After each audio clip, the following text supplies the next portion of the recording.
Ako po si Mrs. Purificacion Lugeman Mangonon na 87 years old. I came to know the Lord noong pong year 1956. Noong po kasing year 1956, meron pong member yung uncle kong pastor na nagpapastor siya sa UCC, United Church of Christ in the Philippines. And then, in-invite po niya yung si missionary Ernest P. Schoberg. At noong po siya ang ngaral na tungkol sa kaligtasan, nakilala ko po ang Panginoon under his ministry.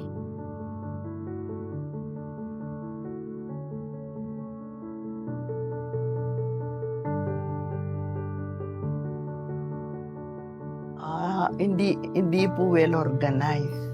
Disorganized pa po ang church noon dahil wala pong yung na pastor na nangangasiwa sa Calvary Temple.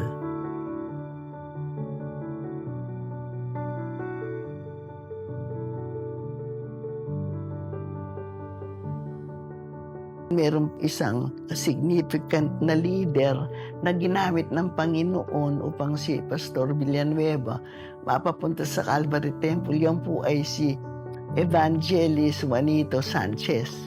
Ayon po sa Matthew, many are called but few are chosen.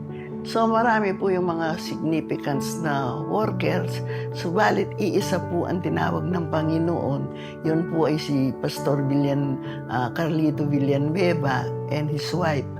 Nung pong dumating sila, na-organize nilang mabuti. Meron naman po yung UGF, meron yung Dorcas, meron yung Women of the World, meron po ang Sunday School, well-organized siya po. Pagkatapos, ang pinakamaganda po yung teaching ni Pastor Villanueva about Christian living.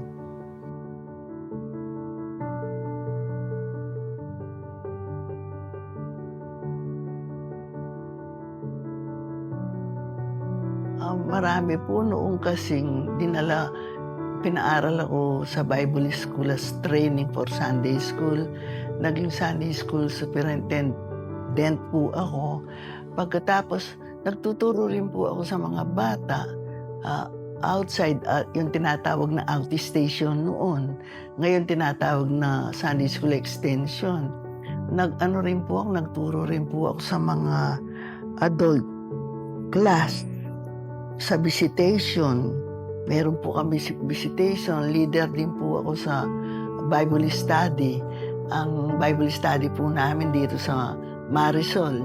Ang mga kasama ko po noon ay yung mga kapwa ko Dorcas. At yung po, marami pa po sa visitation, mga exhortation sa church.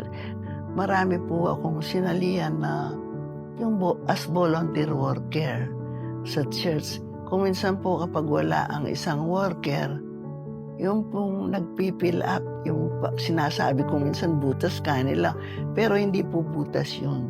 Pinatatakip lang ng Panginoon upang sa ganon, ang work ng Panginoon, gawain ng Panginoon, hindi po mahadlangan.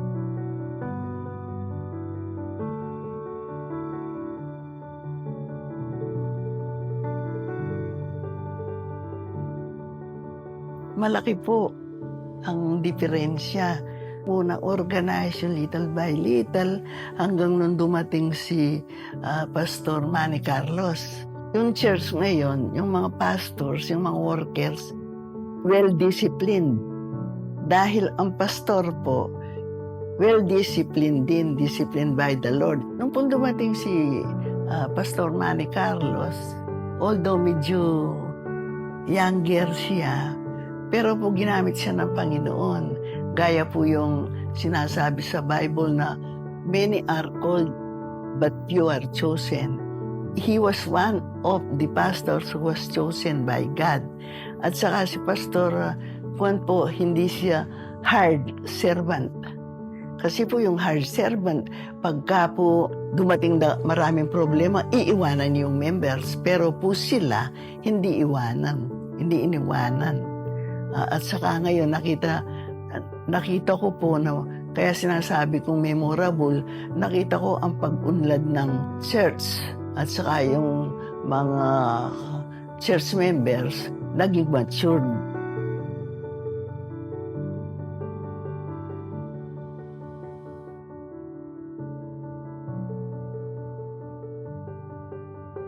Para po sa akin yung ngayon naging memorable dahil po yung nakita ko yung progress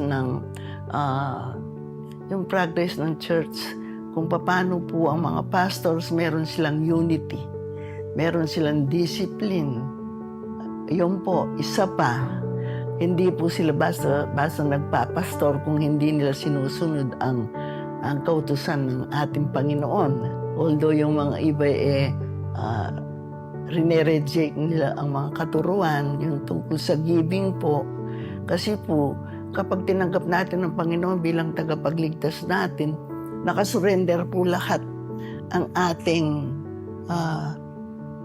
buhay sa Panginoon. Kaya sunod-sunod na po yung may tithings, may giving, yung sacrificial giving, pagmamahal sa ating iglesia, at pagmamahal sa ating mga manggagawa ng Panginoon. Ngayon po, tayo naman po ang naiwan o nandiyan na sa Calvary Temple at na witness natin kung gaano kabuti ang Panginoon sa bawat isa't isa sa atin.